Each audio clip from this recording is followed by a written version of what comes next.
ചാനലിലേക്ക് ഏവർക്കും സ്വാഗതം. ഒരു സംഭാരം എങ്ങനെ ഉണ്ടാക്കുന്നത് നമുക്ക് നോക്കാം. ഉടച്ച തൈര് 1 കപ്പ്, അതിലേക്ക് ഇഞ്ചി, ചുമന്നുള്ളി, കാന്താരി മുളക്, ഉലുവ, കരിവേപ്പില, ഉപ്പ്. ആദ്യമായിട്ട് ഇത് ചതച്ചെടുക്കുക.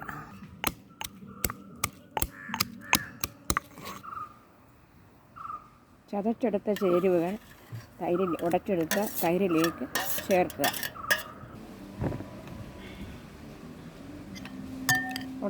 ഉടച്ചെടുത്ത തൈരിലേക്ക് കരിവേപ്പില, ആവശ്യത്തിന് ഉപ്പ് ചേർത്ത് നന്നായിട്ട് ഇളക്കുക. ആവശ്യത്തിന് വെള്ളവും ചേർത്ത് നന്നായി ഇളക്കുക.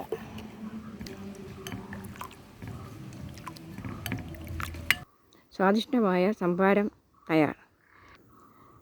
ചാനൽ ഉപകാരപ്പെടുന്നുവെങ്കിൽ സബ്സ്ക്രൈബ് ചെയ്യുക, ഷെയർ ചെയ്യുക.